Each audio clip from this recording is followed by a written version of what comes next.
মহাবিশ্বে পৃথিবী যখন সূর্যের চারিদিকে ঘুরে বেড়ায় তখন সূর্যের আলো পৃথিবীর উপরিভাগে পড়ার ফলে তাপমণ্ডলের সৃষ্টি হয়। এখন দেখতে পারলাম যে সূর্যের আলো পৃথিবীর উপরিভাগে এসে পড়ার ফলে এবং তাপমাত্রার যে পার্থক্য, এই পার্থক্য সৃষ্টি হওয়ার জন্য তাপমণ্ডল সৃষ্টি হয়। দেখা যাক তাপমণ্ডল সৃষ্টি হওয়ার কারণগুলি কি কি। তাপমণ্ডল সৃষ্টি হওয়ার কারণ হলো দুটি, একটি হলো উত্তরায়ণ এবং দক্ষিণায়ন। তাহলে উত্তরায়ণ জিনিসটা কি?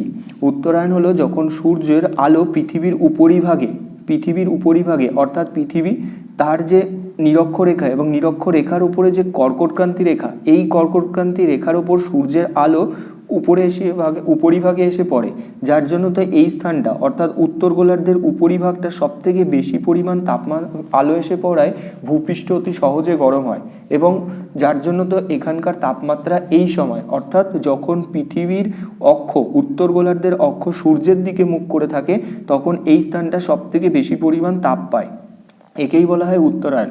তবে দক্ষিণায়ন কি?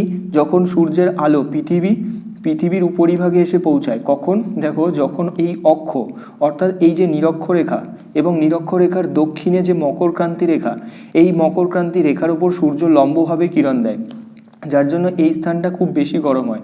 কখন? যখন এই যে পৃথিবীর দক্ষিণ গোলার্ধের যে অক্ষ তখন সূর্যের দিকে মুখ করে থাকে, তখন সূর্যের আলো পৃথিবীর উপরিভাগের এই মকরক্রান্তি রেখার উপর লম্বভাবে পড়ে, যার জন্য ভূপৃষ্ঠের এই স্থানটা অতি সহজে গরম হয়, তাকেই বলা হয় দক্ষিণায়ন। তাহলে উত্তরায়ণের সময় পৃথিবীর উত্তর গোলার্ধ অর্থাৎ পৃথিবীর উপরিভাগ, এই যে পৃথিবীর উপরিভাগটা, এই স্থানটা বেশি গরম হয় এবং দক্ষিণায়নের সময় পৃথিবীর এই স্থানটা অর্থাৎ দক্ষিণ দিকটা বা দক্ষিণ গোলার্ধটা বেশি পরিমাণ গরম হয়।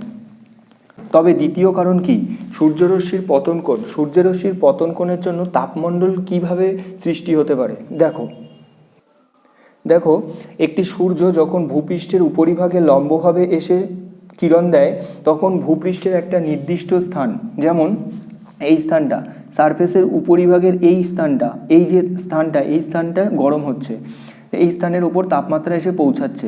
ঠিক তেমনভাবে অন্য একটি সূর্য অর্থাৎ সূর্য যখন মুভমেন্ট হচ্ছে পৃথিবীর উপরিভাগে কর্কটক্রান্তি রেখা থেকে যখন মকরক্রান্তি রেখা বা মকরক্রান্তি রেখা থেকে কর্কটক্রান্তি রেখার ওপর যাচ্ছে, ঠিক সেই সময় তির্যকভাবে আলো প্রদান করে, যার জন্য তো দেখা যায় ভূপৃষ্ঠ আগে যে স্থানে অর্থাৎ লম্বভাবে যখন কিরণ দেয় এখন তির্যকভাবে বেশি স্থান জুড়ে কিরণ দিচ্ছে, অর্থাৎ ভূপৃষ্ঠের এই স্থানটা সব থেকে বেশি গরম হচ্ছে। আগে এইটুখানি জায়গা হচ্ছিল, এখন এতটা জায়গা জুড়ে হচ্ছে, যার জন্য তো যখন ভূপৃষ্ঠের ওপরে সূর্য লম্বভাবে কিরণ দিচ্ছে তখন কম স্থান জুড়ে তাপমাত্রা প্রদান করছে, যার জন্য ভূপৃষ্ঠ অতি সহজে গরম হয়। কেননা ছোট জায়গায় বেশি তাপ প্রদান করলে সেখানে তাড়াতাড়ি গরম হয় এবং তাপমাত্রাটাও বেশি হয়। যখন ভূপৃষ্ঠের ওপরে তির্যকভাবে কিরণ দিচ্ছে, তির্যকভাবে ভূপৃষ্ঠের অনেকটা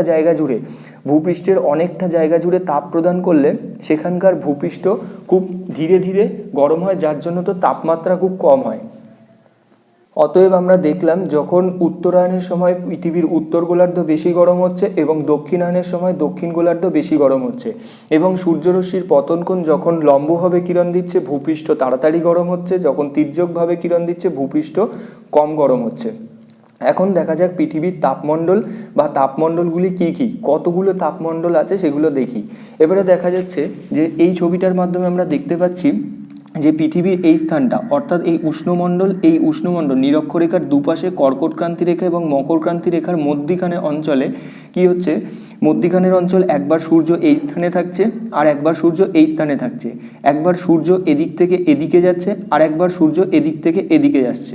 মানে এই দুই স্থানের মধ্যে অর্থাৎ এই যে দুই অঞ্চলের মধ্যে সূর্য একবার নিচ থেকে ওপরে যাচ্ছে, একবার ওপর থেকে নিচে যাচ্ছে আর একবার নিচ থেকে ওপরে যাচ্ছে, যার জন্য তো এই দুই অঞ্চলে প্রত্যেকটা জায়গায় লম্বভাবে কিরণ দিচ্ছে।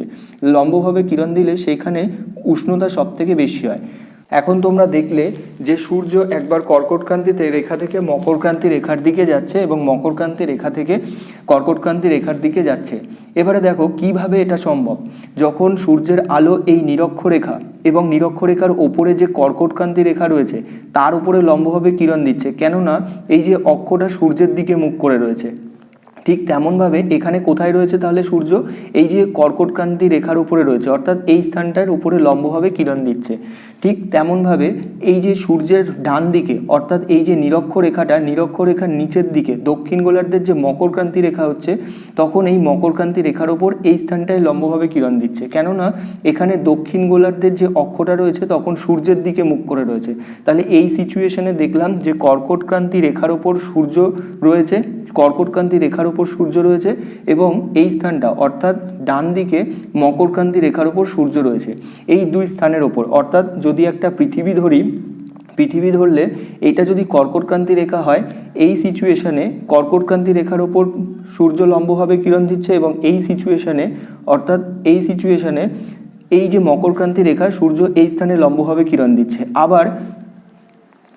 আবার যখন এই যে মকরক্রান্তি রেখার ওপর সূর্য লম্বভাবে কিরণ দিচ্ছে, ঠিক তেমনভাবে যখন পৃথিবী এই স্থান থেকে এই স্থানে যাচ্ছে তখন দেখা যাচ্ছে এই স্থানের ওপর অর্থাৎ নিরক্ষরেখার উপরিভাগে যে কর্কটক্রান্তি রেখা রয়েছে তার উপরে লম্বভাবে কিরণ দিচ্ছে।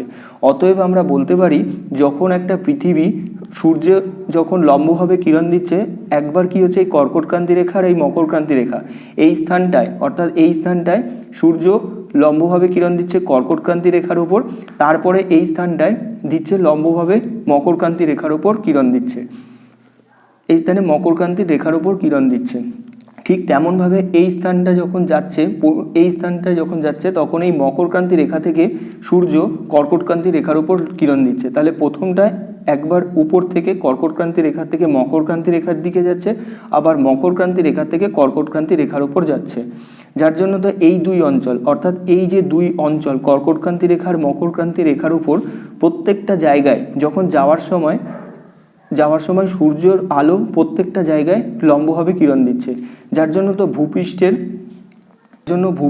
কর্কটক্রান্তি রেখা থেকে মকরক্রান্তি রেখা এবং মকরক্রান্তি রেখা থেকে কর্কটক্রান্তি রেখায় যাওয়ার জন্য প্রত্যেকটা স্থানে লম্বভাবে কিরণ দিতে থাকে এবং যার জন্য ভূপৃষ্ঠের এই অঞ্চলটা সবথেকে বেশি পরিমাণ গরম হয় এবং তাকে বলা হয় উষ্ণমণ্ডল।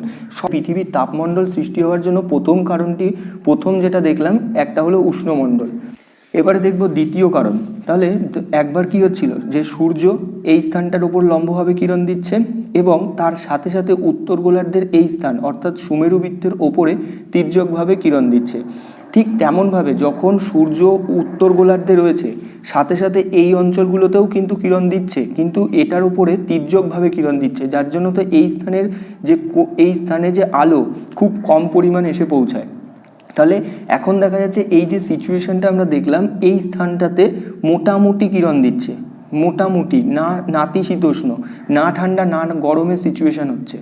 ঠিক তেমনভাবে যখন সূর্য এই স্থানটায় অর্থাৎ মকরক্রান্তি রেখার উপর লম্বভাবে কিরণ দিচ্ছে, ঠিক তেমনভাবে এই স্থানগুলোতে তির্যকভাবে কিরণ দিচ্ছে এবং এই স্থানগুলোতে তো তির্যকভাবে এসে পড়ছে। ঠিক একই রকমভাবে উত্তর গোলার্ধে আরও তির্যকভাবে কিরণ দিচ্ছে।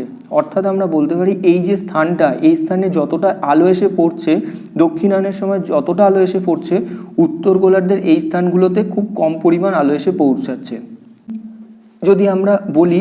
আমরা যদি বলি এখানকার যখন উত্তর গোলার্ধের এই স্থানে যখন আলো এসে পৌঁছাচ্ছে তখন দক্ষিণ গোলার্ধে আরও কম তাপমাত্রা এসে পৌঁছাচ্ছে। যার জন্য তো কি হচ্ছে, যখন নাতিশীতোষ্ণ মণ্ডলের সৃষ্টি হচ্ছে। নাতিশীতোষ্ণ মণ্ডল কি? নাতিশীতোষ্ণ মানে হলো না ঠান্ডা না গরম। নাতি কথার অর্থ হলো না ঠান্ডা না গরম। এই স্থানগুলোতে সবথেকে কম অর্থাৎ সবথেকে কম মানে এই অঞ্চলের তুলনায় এই স্থানে কম পরিমাণ তাপমাত্রা দেয়, কেননা এই স্থানে তির্যকভাবে দেয়, এই স্থানগুলোতে তির্যকভাবে দেয়। তার তির্যকভাবে দেওয়ার জন্য মোটামুটি ঠান্ডা মোটামুটি গরম থাকে, নাতি অবস্থান থাকে। তাহলে আমরা দুটো জিনিস দেখলাম, একটি হলো আমাদের পৃথিবীর উত্তর গোলার্ধ বা দক্ষিণ গোলার্ধ মিলিয়ে একটা হলো তোমার উষ্ণমণ্ডল আর 2 নম্বর কারণ হলো নাতিশীতোষ্ণ মণ্ডল। এবারে তৃতীয় জিনিসটা দেখি বা তৃতীয় মণ্ডলটা দেখি। ঠিক অন্যভাবে এতক্ষণে আমরা দেখলাম যে দুটো জিনিস দেখলাম, একটা হলো উষ্ণমণ্ডল আর 2 নম্বর দেখলাম যে নাতিশীতোষ্ণ মণ্ডল। তাহলে এবারে দেখব সূর্য যখন কর্কটক্রান্তি রেখার ওপর লম্বভাবে কিরণ দিচ্ছে, ঠিক সুমেরু বৃত্তের ওপরে তো একটা জোন তৈরি হলো, ঠিক তেমনভাবে সূর্য যখন কর্কটক্রান্তি রেখার ওপরে থাকছে তখন এই সুমেরু বৃত্ত অর্থাৎ এই যে জোনটা, এই জায়গাটায় তির্যকের মাত্রা সবথেকে বেশি হওয়ার জন্য দেখো এই যে তির্যকের মাত্রা সব থেকে বেশি হওয়ার জন্য এই অঞ্চলের তাপমাত্রার পরিমাণ খুবই কম। ঠিক একই রকমভাবে যখন সূর্য এইখানটায় থাকছে তখন এই স্থানে তির্যকের মাত্রা আরও কম, যার জন্য তো তাপমাত্রা তো এইখানে যতটা তাপ পাচ্ছে উত্তরায়ণের সময় যখন এই স্থানে সূর্য থাকছে এই স্থানে যতটা তাপ পাচ্ছে এই স্থানে তো আরও কম পাচ্ছে। ঠিক একই রকমভাবে যখন সূর্য এই কুমেরু বৃত্তের ওপর আর এই স্থানের ওপর মকরক্রান্তি রেখার ওপর তির্যকভাবে লম্বভাবে কিরণ দিচ্ছে, এই স্থানের ওপর তির্যকভাবে কিরণ দিচ্ছে এবং এই স্থানের ওপর অর্থাৎ এই যে হিমমণ্ডল অর্থাৎ কুমেরু অঞ্চলের ওপরে তির্যকের মাত্রা আরও বেশি, অর্থাৎ এই যে অঞ্চলটা রয়েছে এখানকার তাপমাত্রা খুবই কম থাকে। কার তুলনায়? এর তুলনায়, অর্থাৎ এই দক্ষিণের নাতিশীতোষ্ণ মণ্ডলের থেকে এই স্থানের তাপমাত্রা আরও কম থাকে। পরবর্তী গোলার্ধ, সূর্য তো এখানে রয়েছে, সূর্য এখান থেকে এই স্থানে তাপ দিচ্ছে, অর্থাৎ এই স্থানে তির্যকের মাত্রা বেশি থাকার জন্য এই স্থানের এবং এই স্থানের তাপমাত্রা কম থাকে। কার তুলনায়? এই অঞ্চলের তুলনায়। ঠিক আছে, তাহলে এখন হলো তাহলে তিনটে জিনিস দেখলাম। কি দেখলাম? যে সূর্য যখন এই স্থান থেকে এই স্থানে যাচ্ছে তখন লম্বভাবে কিরণ দেওয়ার জন্য এই স্থানটা সব থেকে বেশি পরিমাণ গরম হচ্ছে, যার জন্য তো আমরা বলছি উষ্ণমণ্ডল 1 নম্বর। আর 2 নম্বর দেখলাম এই স্থানে লম্বভাবে তো কিরণ দিচ্ছে এবং এই স্থানে তির্যকভাবে কিরণ দিচ্ছে, যার জন্য তো এই স্থানে যে প্রত্যেকটা জায়গায় এই স্থানে তির্যকভাবে কিরণ দিচ্ছে, যার জন্য তো এই স্থানের তাপমাত্রা এবং এই স্থানের তাপমাত্রা কম থাকে। কার তুলনায়? এই যে উষ্ণমণ্ডলের তুলনায় এই দুটো জায়গায় তাপমাত্রা কম থাকে। সেটাকেই বলছে যে তাপমাত্রা কম থাকার জন্য নাতিশীতোষ্ণ মণ্ডল সৃষ্টি হয়, অর্থাৎ না ঠান্ডা না গরম। এখানে হলো সব থেকে গরম আর এখানে হলো না ঠান্ডা না গরম, আর ঠিক তেমনভাবে এখানেও না ঠান্ডা না গরম।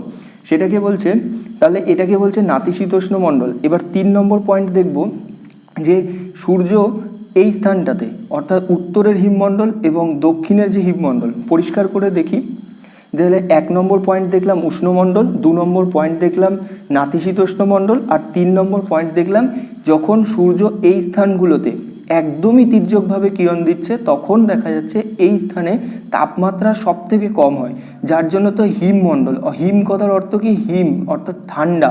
হিম কথার অর্থ হলো ঠান্ডা, কেননা তির্যকভাবে কিরণ দেওয়ার জন্য এই স্থানগুলোতে তাপমাত্রা সব থেকে কম হয়, সেটাকেই বলছে হিমমণ্ডল। তাহলে আজকের ভিডিও এই পর্যন্ত।